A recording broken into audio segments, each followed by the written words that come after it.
Bledsoe was arrested. Patrick Montgomery was in court. Jonathan Manapa will stay in federal custody.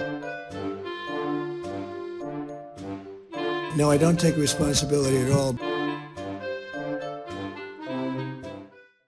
Hey everyone, welcome to the show. So 27-year-old Pennsylvania resident Debra Maimone, she posted a bunch of election fraud nonsense online, and this was following the 2020 election, of course. And on December 20th of 2020, she posted on Parler and she told everyone that Trump had invited them all to the Capitol on January 6th.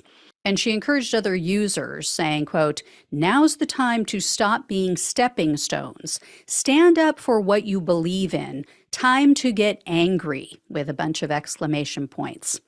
On January 6th, Maimone traveled to D.C. with her fiance, Philip Vogel, and they illegally entered the Capitol through the Senate wing doors. This was just 13 minutes after the initial breach. They walked past and stepped on broken glass. The alarms were blaring, so they knew they weren't supposed to be in there. They also followed the mob to the Capitol crypt area, and Maimone's fiance was recording, and this was while people were confronting the police, and she pulled down her face mask and she said, quote, "It's amazing." Well, her fiance scolded her at that point. He said to put her mask back on, and he said, quote, "I don't want them to see you." You know, because that's what people always say when they're doing nothing wrong. They then traveled to the second story of the building, and they watched and recorded as Trump's mob was attacking and assaulting officers. This was outside of the exterior, or inside, I should say, of the exterior rotunda doors. Eventually, they moved onto the third floor of the building, and they headed toward the Senate. Maimone's fiance was recorded as they're walking there, kicking a Senate office door. He didn't break it, but he kicked it. And then he stole a Capitol Police gas mask. It was valued at $260. After that, Maimone and Vogel entered the Senate gallery. They were seen on video walking in. There's videos, there's photos of them. While they were in there, they stole a duffel bag which contained an escape hood.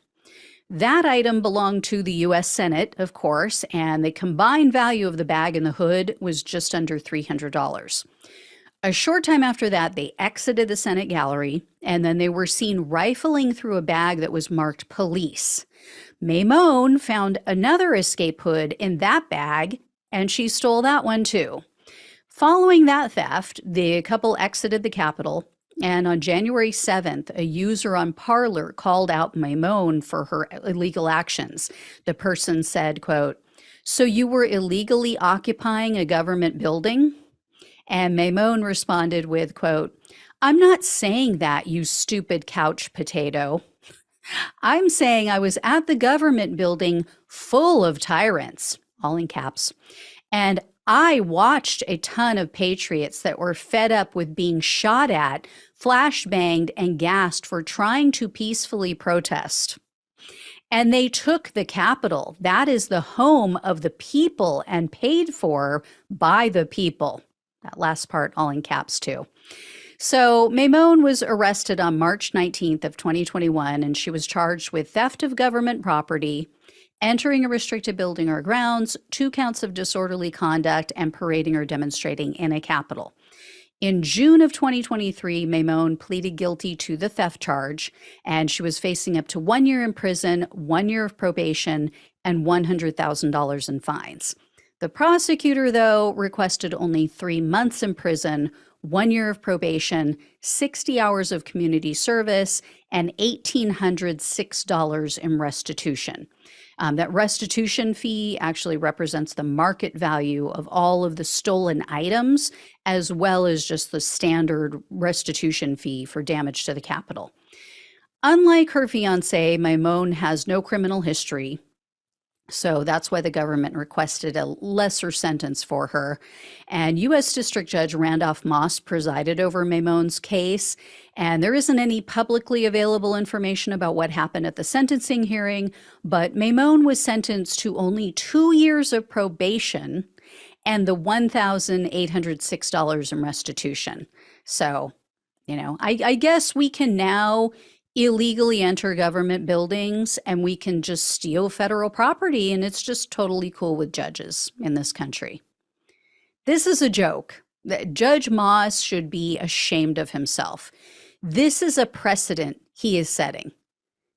Other people now are seeing this and going, oh, yeah, I can just waltz into the Capitol uninvited, totally illegally, when I'm not allowed to, while the vice president is there, without going through the metal detectors, as you're supposed to, without having a background check first, as you're supposed to. And I can go steal things. I can steal government property, and I am going to get a full-on pass. So why are we going to expect that these people won't be back at it in 2024 if these spoiled brats don't get their way again? Anyway, I'll let you all know if I hear any more.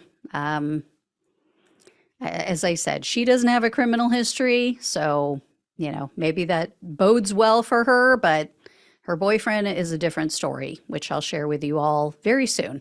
All right. Thank you all so much for watching and listening. Please like, please share, please subscribe if you have not already. And if you can donate, that would really, really help with keeping the show moving forward and getting me some help. So I appreciate it so much. Love you all. Take care, and I'll talk with you soon.